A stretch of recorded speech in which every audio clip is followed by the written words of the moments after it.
Mikal Bridges raised everyone's collective eyebrow this preseason when he unveiled a new shooting form. It doesn't take a professional shooting coach to see pretty quickly that, at least from an aesthetic standpoint, this thing is ugly. He brings the ball back behind his head and then catapults it towards the rim while barely lifting his feet off the floor. While the act of propelling the basketball into the basket from the perimeter is nothing new, the way we teach how to complete this task has radically changed over the years. We went from a two-handed set shot where you're square to the basket to a one-hander with your body turned slightly for proper alignment. Inside of those parameters are a ton of teaching methods, and when you see what happens to players who had already found success from behind the arc, developed strange mechanics, you have to wonder why anyone would have changed it in the first place. In the bubble, Bridges shot an elite 42.5%, and he's been above average for most of his career. In 2021, you can see the ball stays in front of his face and the set point is barely above his forehead. It passes through that spot very quickly in a one-motion shot that's released just before the top of his jump. This type of optimal rhythm leads to consistent shooting, as we saw throughout that season. In a side-by-side comparison to this year, where I've synchronized the foot plants, we can see the radical changes that have been made. The ball was farther from his body on the right as he dips the ball. However, look at the ball height. This year, he's raising it way too early, requiring him to hang in the air until the legs catch up. The set point is one ball size above his head on the right, but on the left, it's 2.5 ball sizes above his head, and he has to keep it there until he gets to the top of his jump. In order to generate enough power to overcome this complete interruption of energy transfer, look how much higher he's jumping and the difference in landing time. Compare it to last year. Again, his arms are straighter to start the swing upwards on the right, but more of the ball stays in front of the plane of his face, and the set point is lower, and he releases the ball earlier in the jump to take advantage of the energy transfer from the legs to the shot. It's almost impossible to be a consistent shooter with such a high set point, hanging in the air for so long and then trying to heave it at the rim like this, culminating in a nasty 0 for 10 night in his last preseason game and 2 for 19 for the whole preseason. KD has a similar body type and even releases the ball above his head, but it's not nearly that high and allows him to transfer the energy a lot better. There is some talk that Jayson Tatum has also changed his shooting form, leading to everyone trying to weigh in on what the issue is for a guy that is a career above average three-point shooter. How do you get it to point B with eliminating this? When you do this, you're making the basketball travel so far by the time you get it to the point where you're going to load the basketball and release it from your fingertip. That's a lot of moving parts. A lot of things can go wrong. But I don't think the lateral motion of the dip is nearly the problem Tim Legler thinks it is. KD is a good example of a player who utilizes an arm swing up the left side of his body, so you'll see that same type of movement Legler was denigrating, but it isn't the problem. The only change I've seen in Tatum's form is they've increased the speed of the ball after the bottom of the dip, so the arm swing upwards goes faster through the release point. This will serve to get the ball off slightly faster, which can be a good thing.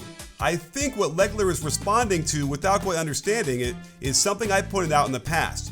The overt shoulder contraction Tatum does as it juts forward, sending the right elbow flaring out as the ball sits too long at the bottom of his dip.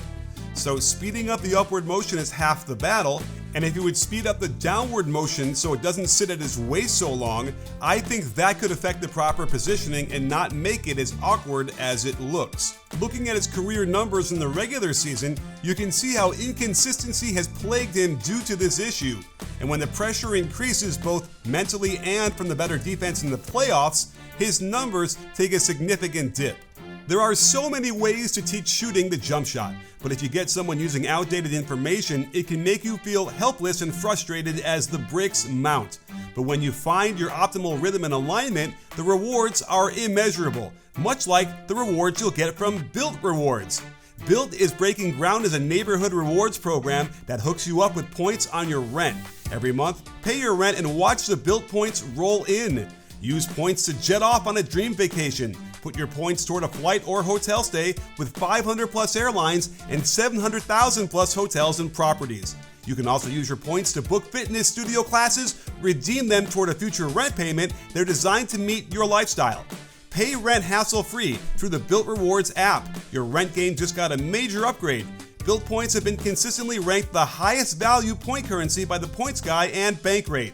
Earn points by paying rent right now when you go to joinbuilt.com/bball. That's joinbilt.com/bball. Make sure to use my URL so they know that I sent you. Joinbuilt.com/bball to start earning points with your rent payments today. We had a little scare with Chet Holmgren when we caught a glimpse of what apparently is a drill he was doing. These things tend to frighten me because you worry the offhand drop like this and too much knee bend could bleed into his on-court shooting. Thankfully, when we compare last year's form to what he's doing in the preseason, there isn't a change. The left hand extends with the release, the left palm facing the rim, while the set point is just above his eyebrow ridge, half the ball remains in front of the plane of his face, and while there's a bit of a pause there, he can still transfer enough energy from such a tall frame that they go in at a slightly above average clip. You have to imagine that rookies who shoot 37% on decent volume will only continue to get more comfortable as the seasons go by, and I feel pretty good predicting that he can improve on that percentage going forward. Kyle Anderson, on the other hand, has gone through hell and back with his motion. In college, you can see a pretty high set point and a long pause waiting for his legs to begin to straighten. But at least from here, the release is relatively smooth even if it's slow to start. And he hit 48% of them on very low volume.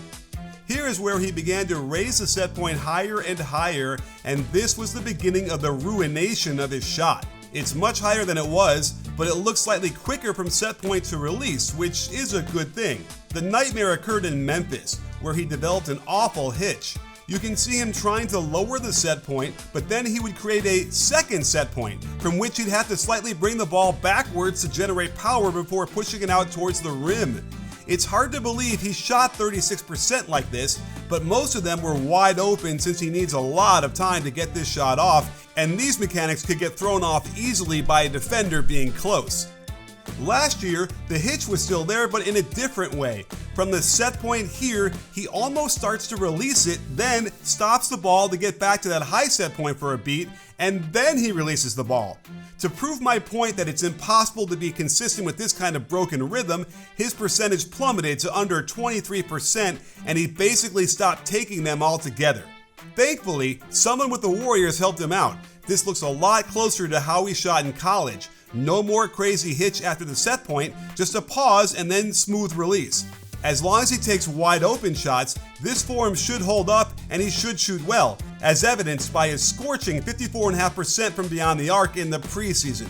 So there you have it, sports fans. Let this serve as a warning. If you're a coach who wants to help fix a player's shot, you could do a lot of damage in a short amount of time without the proper attention to detail and mastering modern techniques that can unlock the two most important aspects to any player's jumper: alignment and rhythm. Let's hope Mikal can get some better training fast so he can get back to where he used to be, and these other guys are on their way to shooting well enough to create the kind of space necessary in the modern game.